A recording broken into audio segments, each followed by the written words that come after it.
इस समय हमारे बीच में स्टूडियो में उपस्थित है पीर पराई फाउंडेशन के अध्यक्ष शरद अग्रवाल जी। अहमदाबाद में वर्षों से वृद्धाश्रम में और वृद्धों की समस्या पर काम कर रहे हैं।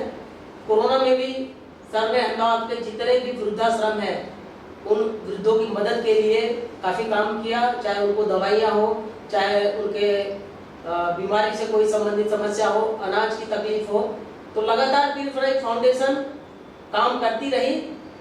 लंबे अरसे से एक इनकी मांग है कि सरकार जो वृद्ध हैं, जिस प्रकार से आजकल बच्चे अपने वृद्ध माँ बाप को निकाल दे रहे हैं, उनको परेशान कर रहे हैं, तो सरकार एक वृद्ध कल्याण बोर्ड बनाए जिसके अंदर वृद्धों की समस्या को प्राथमिकता दी जाए और उसका निराकरण आए।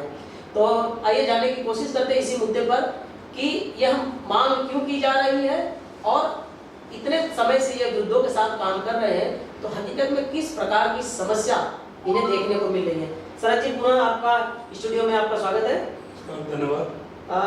शरद जी, जो वृद्ध कल्याण बोर्ड की आप मांग कर रहे हैं और जिस पे लगातार आप चर्चा भी करते रहते हैं, इसकी जरूरत क्यों पड़ रही है? बहुत अच्छा प्रश्न आपका है। इसका पूरा नाम है वरिष्ठ नागरिक कल्याण बोर्ड और आज से करीब 34 वर्ष पहले भारत सरकार ने एक टीटी पर साइन की है और इसमें स्वीकार किया था कि भारत के हर राज्य में, हर जिले में वरिष्ठ नागरिक कल्याण बोर्ड का गठन होगा। तो संयोगवश केंद्रीय सरकारों ने इस तरफ कोई ध्यान आकर्षित नहीं किया और गंभीरता से इस मुद्दे को रेखांकित नहीं किया, विचार नहीं किया। और जितने भी हमारे जनप्रतिनिधि सांसद के रूप में, विधायक के रूप में चुन के जाते हैं, उन्होंने भी इस मुद्दे को गंभीरता से नहीं उठाया, प्रमुखता से। अन्य मांगे उठती रही और कहीं न कहीं वरिष्ठ नागरिकों के हितों की और अधिकारों की बातों को किसी ने मतलब तवज्जो नहीं दी है। बहुत सही।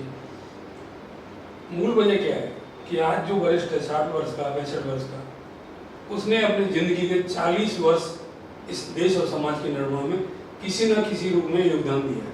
आप मानते हैं नहीं मानते? चाहे वो क्लर्क हो, चाहे वो मैनेजर हो, चाहे वो ऑफिसर हो, कमिश्नर हो, चाहे मजदूर हो, चाहे उद्योगपति हो, व्यापारी हो, किराने का काम करने वाला। आपने कोरोना की भी बात कही थी, तो मैं कोरोना का एक बात कहना चाहूँगा। किराने वाले की वैल्यू कब समझ में आई? ऑनलाइन से हम परचेजिंग करते हैं, हमारे घर पर डिलीवरी हो जाती है, और उस समय सारी ऑनलाइन बंद थी। तब किसने संभाला? भारत के हर भारतीय नागरिक, कितना भी करोड़पति अरबपति था, कितना भी धनाढ़ व्यक्ति था या निम्न स्तर का व्यक्ति था, उसको संभाला नहीं किराने वाले दुकान, डेयरी वालों ने, मेडिकल वालों ने।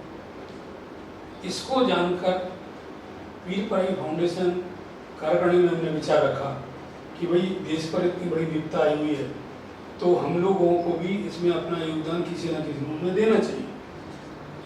तो हमारे कार्यकारिणी के सदस्यों ने, अधिकांश जिन्होंने ये कहा कि भाई इस महामारी में हम कोई जोखिम नहीं उठा सकते। तो मेरा मत ऐसा था कि हमने ये लोगों की सेवा के लिए संगठन का गठन किया है, तो इस समय सेवा की अत्यधिक आवश्यकता है, तो इस समय हम नहीं करेंगे तो कब करेंगे? इसलिए किसी ने जुड़ने का मन नहीं बनाया, परंतु हमने अपने विचार के लोग ढूंढ लिए और सतत करीब 2 महीने भारतीय आश्रम सर्किल में भोजनालय चलाया। इसमें 4,500 से 5,000 फूड पैकेट प्रतिदिन, वो भी हमने शहरी क्षेत्र नहीं चुना, ग्रामीण एरिया, मतलब ढोलका तक, मतलब 40 किलोमीटर इतने गांव में, इंटीरियर में हम लोग गए। 2-3 गाड़ियों में फूड पैकेट भर लेते थे। सुबह 9 बजे हमारा रसोड़ा चालू होता था, शाम को 3 बजे तक हम पैकेट तैयार कर लेते थे और 4 बजे प्रस्थान करते थे। फिर उसके अलावा हमने क्या किया, वृद्धाश्रम में रहने वाले लोगों को डोनेशन आना बंद हो गया। जब वृद्धाश्रम में लोग जाएंगे नहीं तो डोनेशन आएगा, तो उनकी तकलीफें बढ़ी। क्यों? कि एक तो वो जा नहीं सकते, किराने की तकलीफ आई।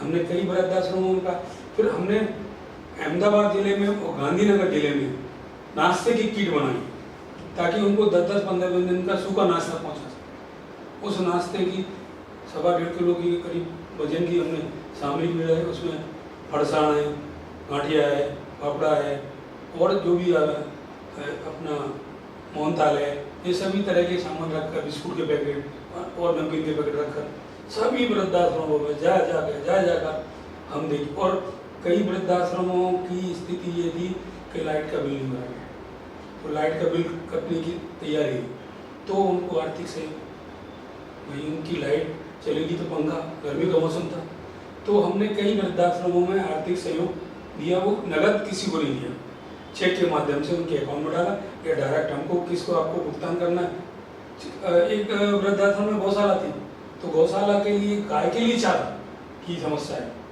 तो हम गाय के चारा की व्यवस्था करके लगे। वृद्ध कल्याण बोर्ड की चीज अभी आपने चर्चा किया, काफी अच्छा मुद्दा है, उसे लेकर किस प्रकार से अभी काम कर रहे हैं और सरकार तक किस तरह से अपनी बात पहुंचा रहे हैं आप? सरकार कई योजना चला रही है, वरिष्ठ नागरिकों के लिए, बुजुर्गों के लिए पेंशन 2000 रुपये की दे रही है, पर उसमें कई कठिनाइयाँ व्यवहारिक आती हैं। वृद्धाश्रम में रहने वालों के पास कोई आइडेंटिटी कार्ड नहीं, कई बार उनका स्थायी पता नहीं है उनके पास।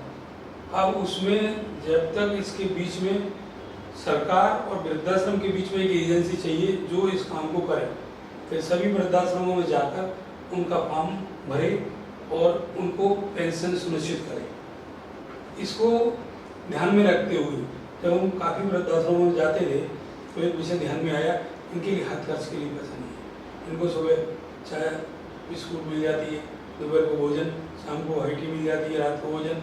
इसके अलावा इनको इच्छा हो तो ये क्या करें, क्योंकि कुछ लोगों को पेंशन आ रही है, वो लोग तो अपना जीवन यापन कर रहे हैं, वृद्धाश्रम में भी देते हैं, मंथली जो देना पड़ता है, कई वृद्धाश्रम चार्ज लेते हैं, कई चार्ज नहीं लेते हैं, तो उनके लिए फिर हमने पेंशन स्कीम चालू की।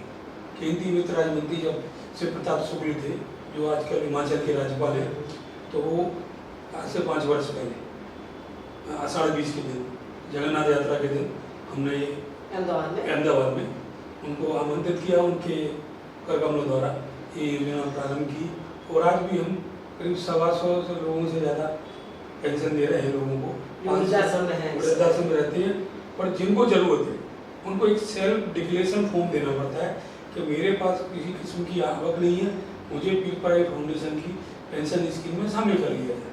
वो अपना फोटो लगा के बैंक अकाउंट की जेरॉक्स को भी दे देता है और उसको वृद्धाश्रम का मैनेजर या ट्रस्टी अटैच कर देते हैं, उसको दे देते हैं। हर 3 महीने को 10 रुपये का चेक देते हैं। बढ़ाने की योजना चल रही है हमारी। इसके अलावा हम लोग आजकल सोशल मीडिया पे भी देख रहे हैं कि बच्चे सब कुछ ले लेने के बाद घर से भी निकाल दे रहे हैं। ऐसी कंडीशन जो समाज में बढ़ती जा रही, उसके लिए आप क्या चाहते हैं सरकार से, किस तरह से आप चाहते हैं कि सरकार इसमें हस्तक्षेप करे? देखो, ये समाज के द्वारा ही होगा। सरकार नियम बना सकती है, कानून बना सकती है, इम्प्लीमेंट तो हम और आपको ही करना। कई ऐसे अनुभव आए हैं कि परिवार में उसकी किसी बुजुर्ग की पत्नी खत्म हो गई, अकेला रह गया। अब उसकी पुत्र वधू के साथ यूनियन होगी, बेटा चाहता है कि वो बाप मेरे पास रहे और उसकी पत्नी नहीं चाहती, तो उसको मजबूरन वृद्धाश्रम में छोड़ के आना। वृद्धाश्रम में आने के बावजूद भी उनकी अपने पोती पोतियों के ग्रैंड सन और ग्रैंड डॉटर के प्रति आसक्ति और प्रेम लाड़ प्यार कम नहीं होता। क्योंकि हमने ये देखा, हम उन्हें नाश्ते की कुछ किट दे के आए थे, कभी बैग दे के आए, पानी की बोतल दे के आए, सॉल दे के आए, बहुत सी चीज़ें समय समय पर देते हैं उनको, तो वो लोग बड़ी संभाल के रखते हैं। और उनके जब बहू बेटे आते हैं या बेटी, तो उनको दे देते नाती पोतों के लिए, तो उनको रख लेते। तो ये मतलब जिन्होंने घर पे नहीं रखा उनको, इन्होंने घर से निकाल दिया, पर उनकी आत्मा आज भी उनके प्रति उतनी ही संवेदनशीलता है, जो कि मानवीय स्वभाव है कि मूल से ब्याज प्यारा होता है। कहावत है समाज में कि बच्चों से पोती पोता ज़्यादा प्यारा होता है। तो ये तो है, बस सरकार को इसमें गंभीरतापूर्वक विचार करने की आवश्यकता है। मूल विषय जो आपने प्रारंभ शुरू में किया था वो यही है कि जिसने इस समाज और देश को 40 वर्ष अपने जीवन काल के महत्वपूर्ण जवानी के दिए और अब वो वृद्ध हो रहा है, तो वृद्ध के प्रति सरकार केवल पेंशन देने की बात करती है और वो भी कितने 10% लोगों को पेंशन नहीं मिल रही। आज पूरी आबादी का 20 से 22% वृद्ध सीना चिड़ी है। अब 22%, क्योंकि वोट बैंक नहीं है। किसानों को किसान सम्मान निधि दी जा रही है, बहनों को लाडली बहन योजना चल रही है, पर वृद्ध लोग हैं उनको वोट बैंक नहीं। सरकार जो योजना बनाती है और उस पर जो फोकस करती है और उसका जोर जो होता है वो होता है कि हमारा वोट बैंक। बहनों के लिए सिलेंडर अच्छी बात है, हम स्वागत करते हैं। ऐसा मकान की योजना चलाइए, पर वृद्धाश्रम में लोग ना पहुंचे या तो पहुंच गए हैं किसी कारण से, तो उनकी देखभाल की जिम्मेदारी किसकी है? आज एक बार कोई चुन लिया जाता है, शपथ ले लेता है एमएलए या एमपी, तो उसकी पेंशन लाइफ टाइम मिलती है। एक अधिकारी किसी विभाग में काम करता है, उसको पेंशन मिलती है। तो जिसने 40 साल इस देश को दिए हैं, तो उसके प्रति सरकार को संवेदनशील होना चाहिए और उसके बारे में गंभीरता पूर्वक सोचना चाहिए। और शीघ्र से शीघ्र, अब ये सत्र आने वाला है, हमारी केंद्र सरकार से मांग है कि केंद्र सरकार तत्काल मतलब वरिष्ठ नागरिक कल्याण बोर्ड का गठन करें और सभी राज्यों को ये निर्देश करें कि वे अपने राज्यों में राज्य के वरिष्ठ नागरिक कल्याण बोर्ड का गठन करें। और राज्यों की ये जिम्मेदारी है जिले में उसमें क्या है, जो प्रावधान काफ़ी है, बहुत विस्तृत, मैं अभी चर्चा नहीं कर पाऊँगा, क्योंकि कम से कम 40 पेज का जो टीटी पे भारत सरकार ने साइन की, वो 40 पन्नों की टीटी है, जिस पर आज से 34 वर्ष पहले भारत सरकार ने साइन की। और आज 34 वर्ष बाद भी किसी के ध्यान में नहीं कि हमने ऐसा परिपत्र या ऐसा संशोधन गवर्नमेंट ने किया, तो हमने साइन किया, इसकी चिंता करनी चाहिए। और समाज के लोगों ने भी कभी ये प्रमुखता से मुद्दा नहीं उठाया। जब से हमारी पीर पराई फाउंडेशन का गठन हुआ है, तब से लगभग 2012 सितंबर से हम लोग इस दिशा में प्रयत्नशील हैं। और सरकार तब सुनती है कि लोग सड़कों पे आके आंदोलन करते हैं, हिंसक आंदोलन होता है।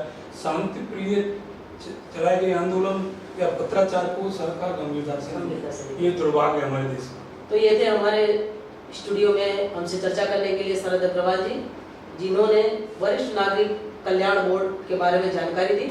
हम आशा करते हैं कि इनकी बात सरकार तक पहुंचे और सरकार इस दिशा में आने वाले समय में कोई ठोस कार्यवाही करे और हर जिले में वरिष्ठ नागरिक कल्याण बोर्ड का गठन हो, उनके अधिकारियों का गठन हो, ताकि समाज में वृद्धों के साथ जो इस समय उपेक्षा हो रही है, उन्हें तकलीफें हो रही, वो न हो।